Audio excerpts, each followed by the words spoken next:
Telugu news 24/7 news కి స్వాగతం. Bulletin లో ముందుగా హెడ్లైన్స్ చూద్దాం.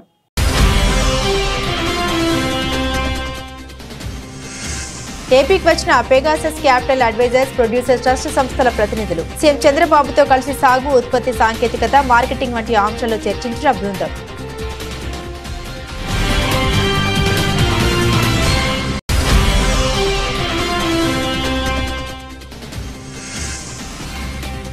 ఎమ్మెల్సీ ఎన్నికల్లో కూటమి అభ్యర్థులందరినీ గెలిపించండి. ఓటర్లకు విజ్ఞప్తి చేసిన విద్యుత్ శాఖ మంత్రి గొట్టిపాటి రవికుమార్.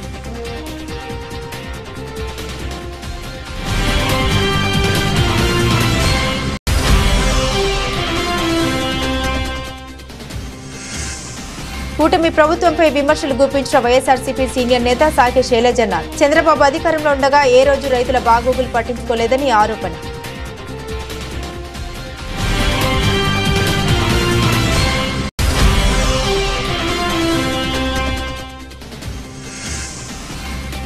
డిసిల్టింగ్ ప్రక్రియ నిరంతరం జరుగుతూ ఉండాలి. సంబంధిత అధికారులను ఆదేశించిన విజయవాడ నగరపాలక సంస్థ కమిషనర్ ధ్యానచంద్ర.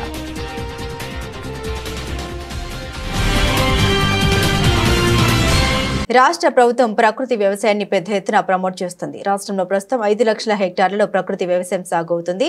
2028-2029 నాటికి రాష్ట్రంలో 40 లక్షల మంది రైతులను సేంద్రియ వ్యవసాయం వైపు మళ్లించి తద్వారా 50 లక్షల ఎకరాల్లో ప్రకృతి సేద్యం సాగయ్యేలా చూడాలని ప్రభుత్వం లక్ష్యంగా పెట్టుకుంది. ఈ లక్ష్యాన్ని సాధించేందుకు ప్రభుత్వం ఆ దిశగా ప్రయత్నాలు చేస్తోంది. రైతు సాధికార సంస్థ ద్వారా ప్రకృతి సేద్యం వల్ల కలిగే లాభాలను రైతులకు వివరిస్తోంది. మరోవైపు ఈ రంగంలో ఉన్న అవకాశాలను విస్తృతంగా ప్రచారం చేస్తోంది. మరోవైపు రైతుకు అవసరమైన తోడ్పాటును అందించేందుకు వివిధ సంస్థలతో కలిసి పనిచేయనుంది. ఇందులో భాగంగా ముఖ్యమంత్రి చంద్రబాబు నాయుడు ఇటీవల దావోస్ పర్యటనలో పలు సంస్థలకు రాష్ట్ర ప్రభుత్వ ఆలోచనల్ని వివరించారు. ప్రకృతి వ్యవసాయంలో ఏపీతో కలిసి పనిచేసేందుకు రావాలని పలు సంస్థల్ని ఆహ్వానించారు. ఈ క్రమంలో నాడు చంద్రబాబుతో భేటీ అయిన Pegasus Capital advisor producers trust సంస్థల ప్రతినిధులు ఏపీకి వచ్చి ముఖ్యమంత్రి చంద్రబాబు నాయుడుని కలిశారు. Pegasus Capital Advisors chairman Craig Cogut, operating advisor Gina McCarthy, producers trustee CEO Keith Aghoda ముఖ్యమంత్రితో సచివాలయంలో సమావేశమయ్యారు. దావోస్ సమావేశానికి కంటిన్యూ మీటింగ్ గా జరిగిన నేటి సమావేశంలో రానున్న రోజుల్లో కలిసి పనిచేసే అంశాలపై చర్చించారు.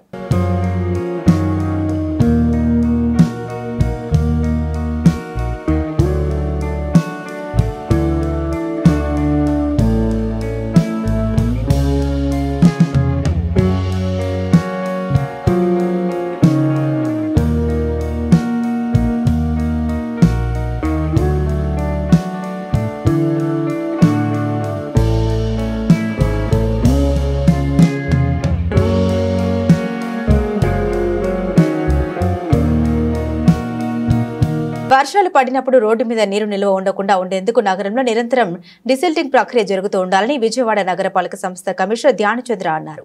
గురువారం ఉదయం తన పర్యటనలో భాగంగా Indira Gandhi municipal corporation stadium road, Autonagar, garbage transfer station, Koneru Sridhar వీధి, Guru Nanak colony, Andhra Loyola college road పర్యటించి క్షేత్రస్థాయిలో పరిశీలించారు. ఈ సందర్భంగా కమిషనర్ మాట్లాడారు. నగరంలో డిసిల్టింగ్ పనులు ఖచ్చితంగా జరుగుతూ ఉండాలని, వర్షాలు పడినప్పుడు నగరంలో రోడ్లపైన ఎక్కడ నీటి నిల్వలు ఉండకుండా సైడ్ కాల్వల్లో నీటి ప్రవాహం వెళ్లేటందుకు వీలుగా ఉండాలని, దానికి ముందస్తుగా మైనర్, మీడియం, మేజర్ డ్రైన్లలో డిసిల్టింగ్ పనులు చేస్తూ నిరంతరం కాల్వల్లో పూడికలు తీస్తూ ఉండాలని అధికారులను ఆదేశించారు. వర్షాకాలం రాకముందే డిసిల్టింగ్ ప్రక్రియను పూర్తి చేస్తే వర్షాకాలంలో రోడ్లపైన నీటి నిల్వలు వంటి ఇబ్బందులు తలెత్తకుండా ఉంటాయని కమిషనర్ అన్నారు. తదుపరి కోనేరు శ్రీధర్ వీధిలో ఉన్న లక్ష్మీపతి అప్పారావు సరోజినీ నగరపాలక సంస్థ పార్కును సందర్శించారు. నిర్వహణలో ఎటువంటి జాప్యం ఉండరాదని, ఇంజనీరింగ్, ప్రజా ఆరోగ్యం, ఉద్యానవన సిబ్బంది సమన్వయంగా ఉంటూ పార్కు నిర్వహణ సక్రమంగా చేయాలని అధికారులను ఆదేశించారు. ఉమ్మడి గుంటూరు జిల్లా పట్టభద్రుల ఎమ్మెల్సీ కూటమి అభ్యర్థి అలపాటి రాజేంద్ర ప్రసాద్ ను విద్యావంతులందరూ అత్యధిక మెజారిటీతో గెలిపించాలని విద్యుత్ శాఖ మంత్రి గొట్టిపాటి రవికుమార్ పిలుపునిచ్చారు. బాపట్ల జిల్లా వేమూరు, బాపట్ల, రేపల్లె ప్రాంతాల్లో సహచర మంత్రి కొలుసు పార్థసారథి, స్థానిక ఎమ్మెల్యేలు నక్క ఆనందబాబు, నరేంద్ర వర్మలతో కలిసి మంత్రి గొట్టిపాటి ప్రచారం నిర్వహించారు. ఎమ్మెల్సీ ఎన్నికల ఓటర్లైన పలువురు పట్టభద్రులతో గొట్టిపాటి సమావేశం నిర్వహించారు. 7 నెలల కూటమి పాలనలో ఎన్నో చేశామని, డిఎస్సీ, తల్లికి వందనం లాంటివి వాటిని ప్రాధాన్యత క్రమంలో వచ్చే విద్యా సంవత్సరంలో ఇస్తామని ప్రకటించారు. అదేవిధంగా క్లీన్ ఎనర్జీ ప్రాజెక్టుల ద్వారా ఆంధ్రప్రదేశ్ విద్యుత్ విప్లవానికి వేదిక అవుతుందని మంత్రి గొట్టిపాటి పేర్కొన్నారు. రాయలసీమతో పాటుగా రాష్ట్రంలో అనేక ప్రాంతాల్లో వ్యవసాయానికి పనికిరాని భూముల్లో ఏర్పాటు చేసే పునరుత్పాదక విద్యుత్ ప్రాజెక్టుల వల్ల రాష్ట్రంలో ఉద్యోగ ఉపాధి అవకాశాలతో పాటు అన్నదాతలకు ఆదాయం లభిస్తోందని మంత్రి గొట్టిపాటి రవికుమార్ స్పష్టం చేశారు. ముఖ్యమంత్రి చంద్రబాబు నాయుడు నాయకత్వంలోని కూటమి ప్రభుత్వం భావితరాల భవిష్యత్తు కోసం ఆంధ్రప్రదేశ్ ను మరలా పునర్నిర్మిస్తోందని మంత్రి గొట్టిపాటి వివరించారు.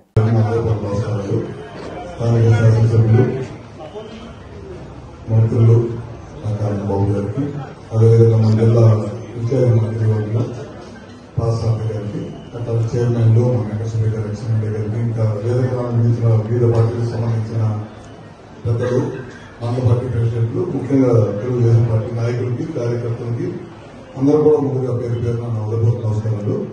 ఇవాళ అందరూ తెలియదు కాదు, గ్రాడ్యుయేట్స్ ఎన్నిక వచ్చింది.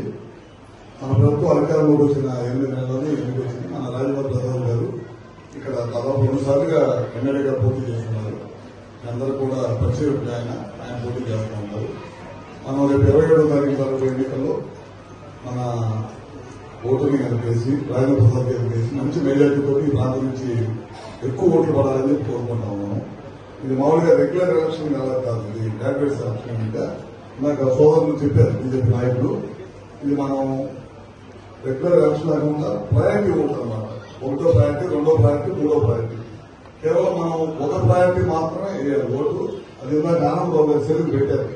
మన రాజప్రసాద్ గారు ఏ విధంగా ఓటు వేయాలనేది ఒక వీడియో చేసి మీకు పంపించారు. అది మీకు ఫోన్లో పెట్టారు. మన గ్రూప్స్ లో పెడితే కనుక అందరూ ఓటు వస్తారు. కంపల్సరిగా ఒక ఓటు నిలువు గీత మాత్రమే గీయాలి. అది కూడా మనం చెప్పారు. ఈ టైప్లో గీయాలి, నిలువుగా గీత, ఇట్లా నిలువుగా గీత గీయాలి. అది ఒక రోమన్ అంటే కానీ, ఒకటి సున్నా కానీ, రాయటం కానీ, ఒకటి అని ఏది చేయదు. ఓన్లీ 1. 2వ ఓటు వాడద్దు. వాళ్ళు ఏదైతే మరక పెట్టిస్తారో అదే బ్యాలెట్ రెగ్యులర్ గా మనం ఈ మెషిన్ తో నొక్కుతాం. ఇప్పుడు ఈ ఎలక్షన్ వచ్చేసరికి బ్యాలెట్ ఎలక్షన్. బ్యాలెట్ ఏదైతే మడత పెట్టిస్తారో అదే మడతను పెట్టి తీసుకెళ్ళి లోపల చేయాలి. బయట మన వాళ్ళు ఏజెంట్లు ఉంచిన వాళ్ళు ఎవరు అందరికీ చెప్పాలి. పెన్ను మీద లోపల దేవుడు పెట్టుకుని వెళ్ళకూడదు. బయట ఆపించేసి పెన్ను తీసేసి లోపల పంపించండి. వాళ్ళు బ్యాలెట్ ఇస్తారు, దాని మీద నిలువు ఎదిగింది. బయట కూడా ప్రాక్టీస్ చేయించారు అందరూ. ఎందుకంటే రెగ్యులర్ ఓటుకి దీని ఓటుకి చాలా తేడా. రెగ్యులర్ అయితే మనం 1 లక్ష 2 లక్షలు మనం ఉంటాం, ప్రచారం చేసుకుంటే ఇల్లు తిరుగుతాం. ఇక్కడైతే ఆ విధంగా కాదు. మనం ఎవరైతే ఓటర్స్ ఉన్నారో 8,000 మంది, 7,800 మంది ఉన్నారన్నారు. మన దగ్గర ఉండొచ్చు, లేకపోతే హైదరాబాద్ లో ఉండొచ్చు, విజయవాడలో ఉండొచ్చు, ఉద్యోగాల రీత్యా ఎంత ఉండొచ్చు, రకరకాల కారణాలతోటి ఉద్యోగ రీత్యా రకరకాలుగా వెళ్ళిపోతా ఉంటారు. వాళ్ళందరూ కూడా మనం పిలిపించుకోవాలి. ఆ ముందులో మళ్ళీ శివరాత్రి పని ఉంది. మళ్ళీ పొద్దున్నే ఎలక్ట్రుకుంటే మనం ఓటింగ్ చేసుకొచ్చుకుని 80 నుంచి 90% ఓటింగ్ చేసుకుంటే కనుక ఖచ్చితంగా మన అభ్యర్థులు గెలుస్తారు. ఇదే పని మనం ఎలక్షన్ ముందు 3 అభ్యర్థులు మనం ఏకదారికి గెలిచాం. వాళ్ళ గవర్నమెంట్ నుండి మనం గెలిచాం. ఈ గెలిచిన ఊపు 3 అభ్యర్థులు గెలిచిన తర్వాత ఆ ఊపు మనం మళ్ళీ America all India motor transport congress south zone ఉపాధ్యక్షుడిగా బాధ్యతలు స్వీకరించిన వైవి ఈశ్వరరావు ఆ పదవికి నిజమైన అర్హుడని all India motor transport congress ప్రధాన కార్యదర్శి జిఆర్ షణ్ముగప్ప తెలిపారు. లారీ యజమానులు కార్మికుల సమస్యల పరిష్కారానికి తొలి నుండి పోరాటం చేశారని గుర్తు చేశారు. ఈశ్వరరావుకు దక్కింది పదవి కాదని బాధ్యత అని ఆయన పేర్కొన్నారు. All India motor transport congress south zone ఉపాధ్యక్షుడిగా వైవి ఈశ్వరరావు ఎన్నికల సందర్భంగా the Krishna district lorry owners association ఆధ్వర్యంలో అభినందన సత్కార కార్యక్రమం నిర్వహించారు. బెంచ్ సర్కిల్లోని అసోసియేషన్ కార్యాలయంలో మోటార్ ట్రాన్స్పోర్ట్ రంగానికి చెందిన ప్రముఖులు హాజరై ఈశ్వరరావు ఘనంగా సత్కరించారు. ఈ సందర్భంగా all India motor transport congress ప్రధాన కార్యదర్శి జిఆర్ షణ్ముగప్ప మాట్లాడారు. తెలుగు వారిలో all India chairman Pattabhi Sitaramayya బాధ్యతలు చేశారని, ఆ తర్వాత కార్యదర్శులుగా చేశారు తప్ప అధ్యక్షులుగా చేయలేదని తెలిపారు. భవిష్యత్తులో జరిగే అవకాశం రావాలని అన్నారు. YV Eswararao all India motor transport congress south zone ఉపాధ్యక్షుడిగా అభినందనీయకమని, ఈశ్వరరావు మోటార్ రంగ కార్మికుల సమస్యల పట్ల పోరాటం చేశారని గుర్తు చేశారు. పదవి ఆయనకు బాధ్యత అని ఆయన వ్యాఖ్యానించారు. అనంతరం ఈశ్వరరావు మాట్లాడుతూ all India motor transport congress south zone ఉపాధ్యక్షుడిగా తనను ఏకగ్రీవంగా ఎన్నుకోవడం ఆనందంగా ఉందని వెల్లడించారు. ప్రస్తుతం మోటార్ రంగం దయనీయ స్థితిలో ఉందని, కేంద్ర రాష్ట్ర ప్రభుత్వాలు ఈ రంగాన్ని ప్రోత్సహించాల్సిన అవసరం ఎంతైనా ఉందన్నారు.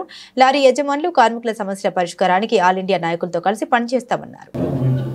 1936లో all India motor transport congress లాహోర్లో స్టార్ట్ అయింది. 1948లో పట్టాభి సీతారామయ్య నేషనల్ ప్రెసిడెంట్ అయ్యారు. అది అయిపోయినాక చాలా అవకాశం ఆంధ్రప్రదేశ్కు దొరకలేదు. మళ్ళీ కేశవరావు గారు, మళ్ళీ గోపాలనాయుడు గారు అయిపోయినాక 22 ఏడాది ఆగి ఇప్పుడు ఈ అవకాశం ఇక్కడికి వచ్చింది. నేను అనుకుంటా నెక్స్ట్ 50 ఏళ్ళుగా ఇంకా ప్రెసిడెంట్షిప్ ఆంధ్రప్రదేశ్కి రాలేదు.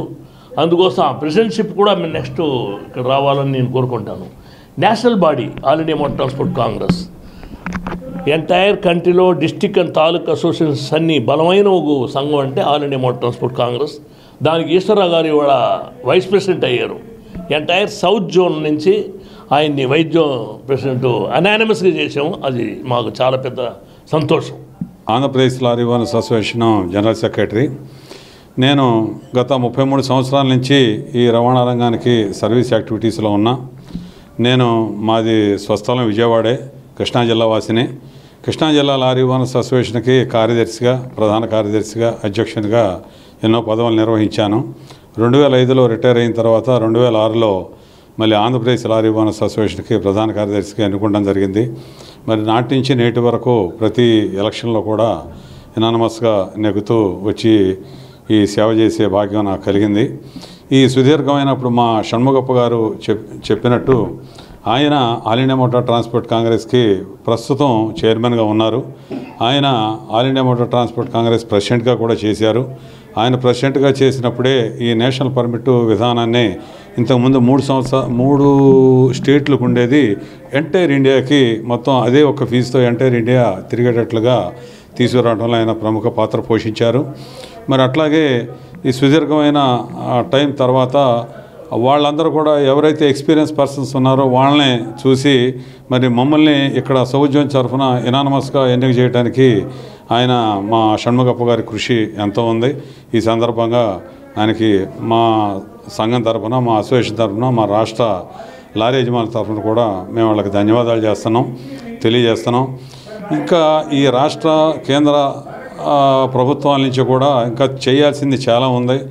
ప్రస్తుతం రవాణా రంగం చాలా సంక్షోభంలో ఉంది. అటు దేశవ్యాప్తంగా కానీ ఇటు రాష్ట్ర వ్యాప్తంగా కానీ అది ఒక్కో సమస్య ఎక్కడ ఆ సమస్యలు పరిష్కారం చేయడానికి మేము ఆల్ ఇండియా నాయకులతోనూ అట్లాగే రాష్ట్ర నాయకులతో అందరితో కలిసి మేము కృషి చేసి మా సంఘ సభ్యులకి వీలైనంత వరకు మేము సేవ చేయడానికి నేను ప్రయత్నిస్తానని చెప్పి ఈ సందర్భంగా మీ ద్వారా తెలియజేస్తాను. ప్రపంచవ్యాప్తంగా ఉన్న హిందువులకు ఛత్రపతి శివాజీ మహారాజ్ జయంతి ఉత్సవాలు గొప్ప చైతన్య స్ఫూర్తిగా భావించాలని అన్నారు. విజయవాడ పట్టణంలో సత్యనారాయణపురం అనేది ధార్మిక ఆధ్యాత్మిక కేంద్రమని, ఇక్కడి నుండి ఎన్నో ఆధ్యాత్మిక కార్యక్రమాలు జరిగాయని, బీఆర్టీఎస్ రోడ్డుకు ఛత్రపతి శివాజీ మార్గ్గా నామకరణం చేసి విగ్రహాన్ని ప్రతిష్ఠించేందుకు చర్యలు తీసుకోవాలన్నారు. సత్యనారాయణపురం బీఆర్టీఎస్ రోడ్డులో నాగలింగం శివాజీ ఆధ్వర్యంలో ఛత్రపతి శివాజీ మహారాజ్ జయంతి వేడుకలు వైభవంగా నిర్వహించారు. శైవక్షేత్రం పీఠ అధిపతి శివస్వామితో పాటు ఆధ్యాత్మికవేత్తలు, సనాతన ధర్మవాదులు పాల్గొని శివాజీ జీవిత చరిత్ర వివరించారు. విజయవాడ అంటే రాజకీయ చైతన్యమే కాదని హిందూ చైతన్యమని పేర్కొన్నారు. జాతికి స్ఫూర్తి నింపిన మహానీయుడు ఛత్రపతి శివాజీ మహారాజ్ అని కొనియాడారు. పరమత సహనానికి ప్రతీక శివాజీ మహారాజ్ అని తెలిపారు. శివాజీ జీవితం రాజ్యపాలనను నేటి పాలకులు ఆదర్శంగా తీసుకోవాలని సూచించారు. శివాజీని విజయాల వైపు మళ్లించిన ఆయన తల్లి జిజియాబాయి మహానీయురాలన్నారు. శివాజీ జీవిత చరిత్రను నేటి యువత తెలుసుకోవాలని కోరారు. ఛత్రపతి శివాజీ, ఆయన మాతృమూర్తి జిజియాబాయి వేషధారణలో చిన్నారులు అందరినీ ఆకట్టుకున్నారు. విజ్ఞాన విహార్ విద్యార్థులు ప్రదర్శించిన ఘోష్ చింత వెంకట్ బృందం చేసిన సాంప్రదాయ నృత్యాలు అందరినీ అలరించాయి. ఈ కార్యక్రమంలో రాష్ట్రీయ స్వయం సేవక్ విభాగ్ ప్రచారక్ నవీన్, న్యాయవాది వేముల హజరతయ్య గుప్తా, తాళయపాలెం శైవ పీఠాధిపతి శివస్వామి, నాగలింగం శివాజీ, చెల్లా లక్ష్మీనారాయణతో పాటుగా విశ్వ హిందూ పరిషత్ నాయకులు పాల్గొన్నారు. విజయవాడ పట్టణంలోనే సత్యనారాయణపురం అనేది ధార్మిక ధర్మ పొలికే ఆధ్యాత్మిక కేంద్రం. ఇది ఇక్కడ నుంచి ఎన్నో ఆధ్యాత్మిక కార్యక్రమాలు జరిగినాయి. అటువంటి ఈ స్థానంలో ఈ యొక్క స్థానానికి శివాజీ మార్గ్గా ఏర్పాటు చేసి ఆ ఛత్రపతి శివాజీ విగ్రహాన్ని ప్రతిష్ఠ చేసే విధానంగా ప్రభుత్వం సత్వరమైన చర్యలు కనుగొనాలని చెప్పేసి మేము విజ్ఞప్తి చేస్తున్నాం. ఈ రోజున భారతదేశం అంతా కూడా ఛత్రపతి శివాజీ మహారాజ్ జయంతి ఉత్సవాల్ని అత్యంత వైభవపేతంగా జరుపుకుంటున్నారు. ప్రపంచవ్యాప్తంగా ఉన్న హిందువులకి ఈ యొక్క జయంతి ఉత్సవాలు ఒక గొప్ప చైతన్య స్ఫూర్తిగా మనం భావించుకోవాలి. మన విజయవాడ మహానగరంలో ఆది శంకరాచార్య సర్కిల్లో మాన్యశ్రీ నాగలింగం శివాజీ గారి యొక్క ఆధ్వర్యంలో హిందూ ధార్మిక ధర్మపరులతో ఈ రోజున ఛత్రపతి శివాజీ యొక్క పిల్లల యొక్క వేషధారణ మరియు ఆ జయంతి ఉత్సవాల ద్వారా భక్తులచే హిందూ చైతన్యాన్ని నింపే విధంగా ఒక ప్రవచన కార్యక్రమం జరుగుతుంది. ఎలా అయితే జై శ్రీరామ్ అనే నినాదంతో ఆధ్యాత్మిక చైతన్యం భారతీయుల్లోకి స్ఫూర్తిదాయకంగా ఉన్నదో, ఈ రోజున జై శివాజీ అనేది హిందువుల యొక్క హృదయ స్పందనగా మేము చైతన్యంగా తీసుకెళ్తున్నాం. కనీస గిట్టుబాటు ధర లేక నానా అగచాట్లు పడుతున్న మిర్చి రైతులను పరామర్శించేందుకు శ్రీ వైఎస్ జగన్ గుంటూరు మిర్చి యార్డుకు వెళ్తే ప్రభుత్వానికి వచ్చిన నష్టం ఏమిటని వైఎస్ఆర్సీపీ సీనియర్ నేత మాజీ మంత్రి సాకే శైలజనాథ్ ప్రశ్నించారు. అసలు జగన్ కదిలే వరకు రైతులను ఆదుకోవాలన్న కనీస ఆలోచన సీఎం చంద్రబాబుకు ఎందుకు చేయలేదని ఆయన నిలదీశారు. Z+ కేటగిరీ భద్రత ఉన్న ప్రతిపక్ష నాయకుడు మాజీ సీఎం శ్రీ వైఎస్ జగన్ గుంటూరు పర్యటనలో అడుగడుగునా భద్రతా వైఫల్యం కనిపించిందని మాజీ మంత్రి వెల్లడించారు. జగన్ పర్యటనలో భద్రత కల్పించాల్సిన ప్రభుత్వం ఉద్దేశపూర్వకంగా పోలీసులు మోహరించలేదని, అదే అనుమానాన్ని చివరకు రైతులు కూడా వ్యక్తం చేస్తున్నారని పార్టీ కేంద్ర కార్యాలయంలో మీడియాతో మాట్లాడిన సాకే శైలజనాథ్ తెలిపారు. చంద్రబాబు అధికారంలో ఉండగా ఏ రోజు రైతుల బాగోగులు పట్టించుకున్న పాపన పోలేదు. వైఎస్ జగన్ గుంటూరు మిర్చి యార్డుకు వెళ్తే తప్ప చంద్రబాబుకి మిర్చి రైతుల సమస్యలు గుర్తుకు రాలేదు. మిర్చి రైతులకు మద్దతు ధర కల్పించాలంటూ ఆయన హడావుడిగా కేంద్ర మంత్రికి లేఖ రాశారు. 9 నెలల్లోనే పాలనలో చంద్రబాబు పూర్తిగా విఫలమయ్యారు. కూటమిలో కీలక భాగస్వామిగా ఉండి కూడా కేంద్ర ప్రాయోజిత పథకాల నిధులు తెచ్చుకోవడం ఆయనకు చేత కావడం లేదు. చంద్రబాబు ప్రతీకార రాజకీయాలు, కక్షపూరిత పాలన పుణ్యమా అని రాష్ట్ర ప్రజలు కొనుగోలు శక్తి పడిపోయిందన్నారు. మీరు కావాలని ఈ రోజున ఓ మాట చెప్పాల్సి వస్తే అదే మీకు జరిగిందంటే మీరు మీకేదో వ్యక్తిగతంగా భద్రత లేదని లేక ఇంకా హాని ఉందని పెద్ద పెద్ద మాటలు మాట్లాడి ఉండేవాళ్ళు. ఈరోజు మాజీ ముఖ్యమంత్రి Z+ కేటగిరీ భద్రత ఉన్న ఒక నాయకుడు రైతులతో మాట్లాడడానికి గుంటూరు వెళ్తే మీ కింద పనిచేసే లేకపోతే మీ యొక్క సూపర్విజన్లో పనిచేసే లా అండ్ ఆర్డర్ డిపార్ట్మెంటు అక్కడ చేతులు ఎత్తేసిందని చెప్పడం కంటే కూడా అక్కడ కనిపించకుండా పోయిన సంగతి దేన్ని తెలియజేస్తా ఉందని అడుగుతా ఉన్నాం. మీరు మాజీ ముఖ్యమంత్రి పట్ల మీరు ప్రవర్తించే తీరే అసలు ప్రజలు దాన్ని చెడ్డగా మాట్లాడుకుంటూ ఉన్నారు. మిమ్మల్ని చూసి ఇది మంచిది కాదని తెలియజేస్తా ఉన్నాం. అసలు మీరు ఏమనుకుంటున్నారో నాకు అర్థం కావడంలే. మీకు కావలసిన వాళ్ళ చేత 11 సీట్లని అట్లా ఇట్లా ఎద్దేవా చేయిస్తూ ఉంటారు. ఒక విషయాన్ని స్పష్టంగా చెప్పాలనుకుంటా ఉన్నాం. ఈ రాష్ట్రంలో జగన్మోహన్ రెడ్డిని మించిన బలమైన రాజకీయ నాయకుడు వేరెవరూ లేరు. దాదాపు 40% ఓట్లు కలిగిన పార్టీ ఇది. మీరు కూటమి పేరు మీద మీరు సేన వాళ్ళు అర్థ బీజేపీ అంతా కలిస్తే కూడా వచ్చిన ఓట్లు తప్పనిస్తే సింగిల్ లార్జెస్ట్ అంటే స్ట్రాంగెస్ట్ పార్టీ ఉంటుంది వైఎస్ఆర్సీపీ రాష్ట్రంలో. నాయకుడు జగన్మోహన్ రెడ్డి గారు దాన్ని మీరు గుర్తించినా నిరాకరించినా సరే అక్కడికి హాజరైన అశేష జనవాహిని తెలియజేస్తుంది జగన్మోహన్ రెడ్డి గారి పట్ల ఆంధ్ర రాష్ట్ర ప్రజానీకానికి ఉన్న నమ్మకం ఏంది, భరోసా ఏందన్న విషయం పట్ల. నేను పోలీసు వాళ్ళని కూడా అడుగుతా ఉన్నాను. ఈ మధ్య అర్థం కావడం లేదు మాలాంటి వాళ్లకు. వ్యవస్థలు రాష్ట్రాల్లో పనిచేస్తాయి, వ్యవస్థలు పార్టీల కోసం పనిచేయం. వ్యవస్థలు పార్టీల కోసం పనిచేయాల్సి వస్తే అప్పుడు యూపీఎస్సీలో పెట్టుకోవాలి ఎగ్జామ్. తెలుగుదేశం పార్టీకి వీళ్ళు ఎస్పీలు వీళ్ళు ఐఏఎస్లని, అట్లా ఇంకొక పార్టీకి వీళ్ళు ఎస్పీలు ఐఏఎస్లని యూపీఎస్లో ఆ కాలం పెట్టి చేయించుకోవాలి. మీరు దయచేసి ఇప్పటికైనా మారమని కోరుతా ఉన్నాం. అనేక విషయాలు మాట్లాడాల్సి వస్తుంది. ఆ విషయాలన్నీ మాట్లాడడానికి సందర్భం కూడా కాదనుకుంటున్నా నేను. ఈ రోజున జగన్మోహన్ రెడ్డి గారు రైతులని పరామర్శించడానికి పోవడానికి మీకున్న ఇబ్బంది ఏందో నాకు అర్థం కాదు. కానీ అర్థం చేసుకునే ప్రయత్నం చేస్తా ఉన్నాం. ఎందుకంటే ఇప్పటికి కూడా రైతు పట్ల జగన్మోహన్ రెడ్డి గారు మిర్చి యార్డుకు పోతే తప్ప మీకు ఏమాత్రం కూడా గుర్తు లేకుండా బహిరంగ మార్కెట్లో మిర్చికి డిమాండ్ పెరుగుతున్న నేపథ్యంలో ప్రభుత్వం కనీస మద్దతు ధర ప్రకటించినట్లయితే రైతులు నష్టపోతారు అనే ఉద్దేశంతో మిర్చికి ఇప్పటి వరకు కనీస మద్దతు ధర ప్రకటించలేదని రాష్ట్ర వ్యవసాయ సహకార మార్కెటింగ్ శాఖ మంత్రి కింజరాపు అచ్చెన్నాయుడు స్పష్టం చేశారు. బుధవారం రాష్ట్ర సచివాలయం ప్రచార విభాగంలో ఆయన పాత్రికేయులతో మాట్లాడారు.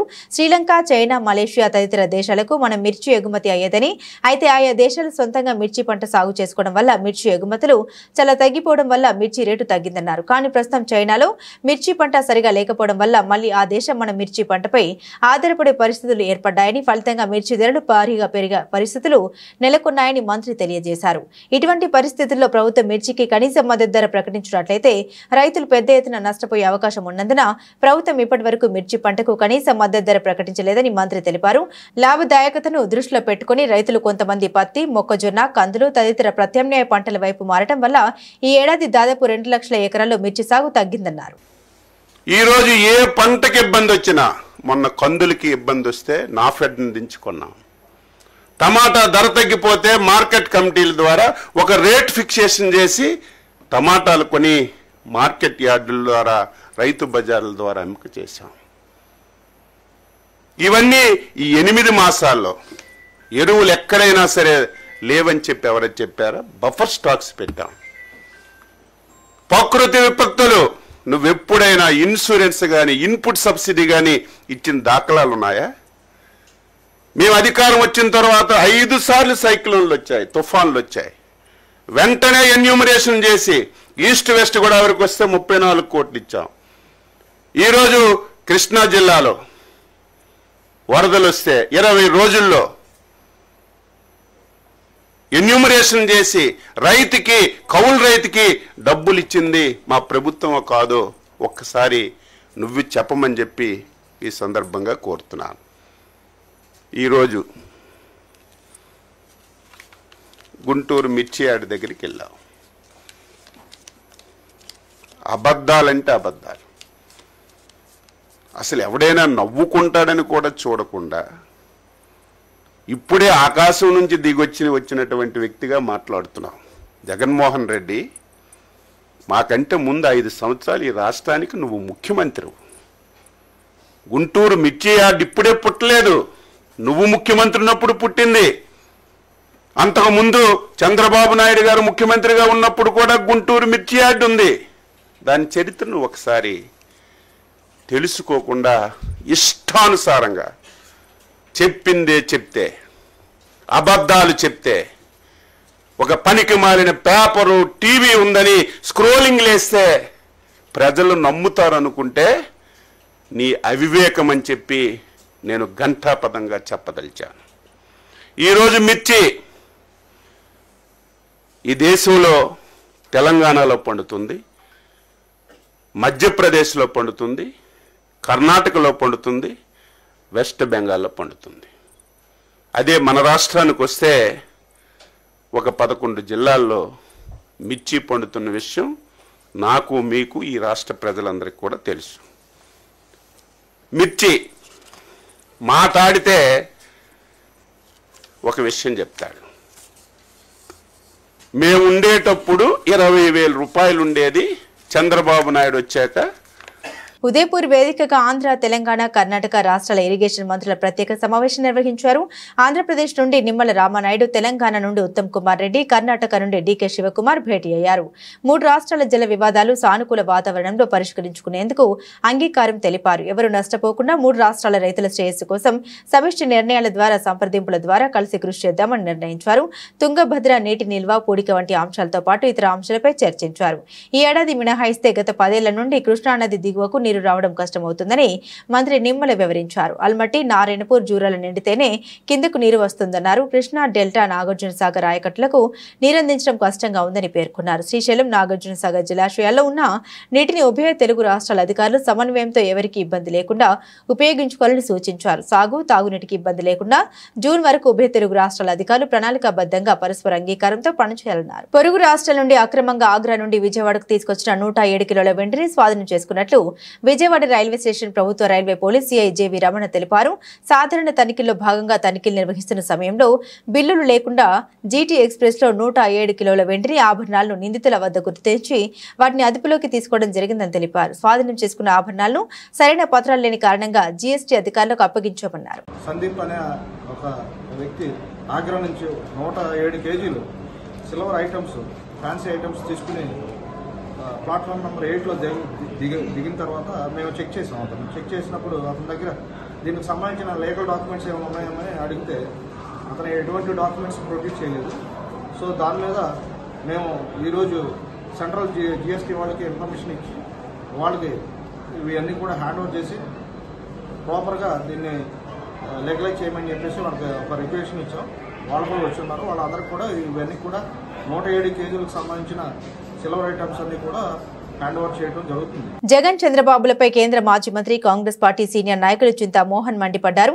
ఈ విషయమై ఆయన మీడియా సమావేశం నిర్వహించారు. ఈ సందర్భంగా చింతామోహన్ మాట్లాడుతూ వైసీపీ కూటమి పార్టీలకు చింతామోహన్ చురకలంటించారు. పోలీసు అధికారులను బట్టలుడదీస్తా సప్త సముద్రాల అవతల ఉన్న వదిలిపెట్టని హెచ్చరికలు చేయడం తప్పు అని మాట్లాడేటప్పుడు భాష జాగ్రత్తగా వాడాలన్నారు.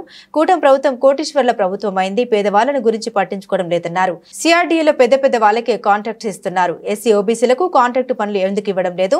పనులు ఇవ్వకుంటే ఆర్థికంగా ఎదిగేదెలా అని ప్రశ్నించారు. కనీసం చిన్న చిన్న వర్కులైనా ఎస్సీ ఓబీసీలకు ఇవ్వాలని డిమాండ్ చేశారు.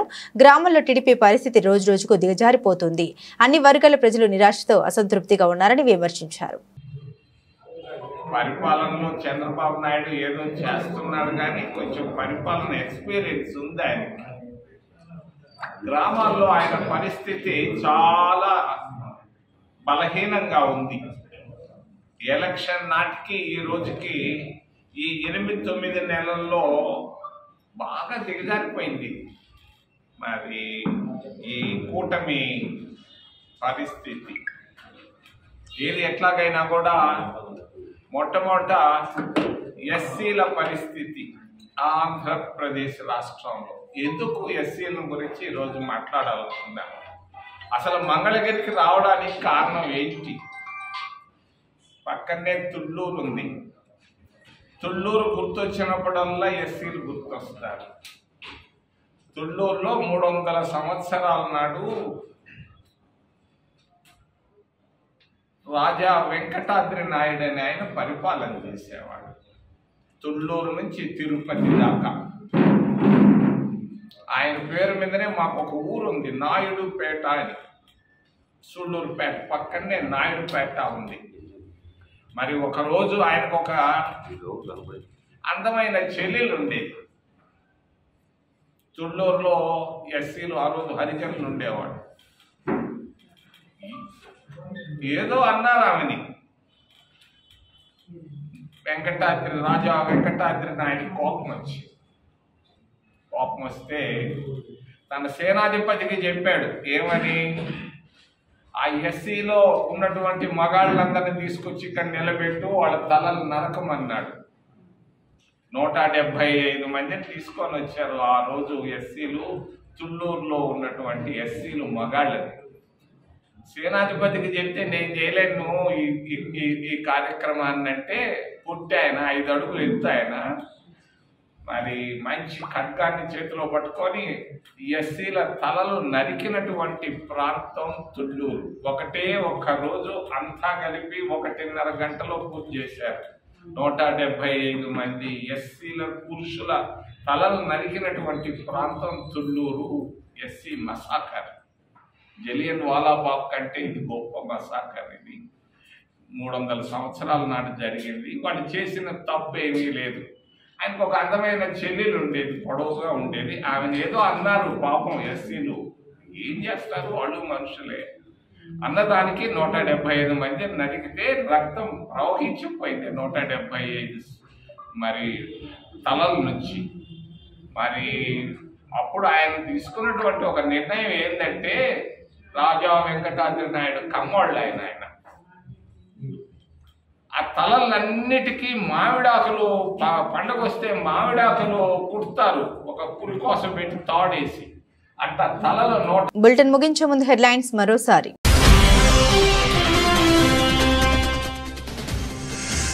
ఏపీకి వచ్చిన Pegasus Capital Advisers Producer Trust సంస్థల ప్రతినిధులు సీఎం చంద్రబాబుతో కలిసి సాగు, ఉత్పత్తి, సాంకేతికత, మార్కెటింగ్ వంటి అంశాల్లో చర్చించిన బృందం.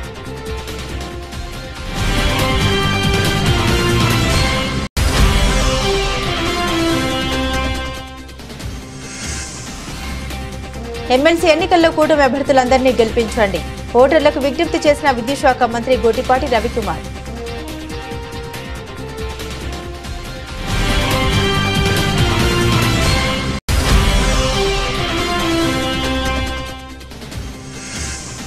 కూటమి ప్రభుత్వంపై విమర్శలు గుప్పించిన వైఎస్ఆర్సీపీ సీనియర్ నేత సాకే శైలజనాథ్. చంద్రబాబు అధికారంలో ఉండగా ఏ రోజు రైతుల బాగోగులు పట్టించుకోలేదని ఆరోపణ.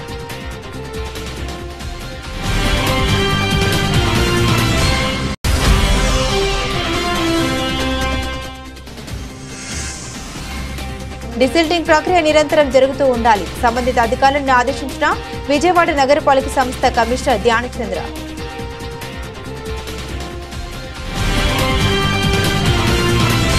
ఇవి బులెటిన్ అప్డేట్స్. మరిన్ని అప్డేట్స్ కోసం చూస్తూనే ఉండండి.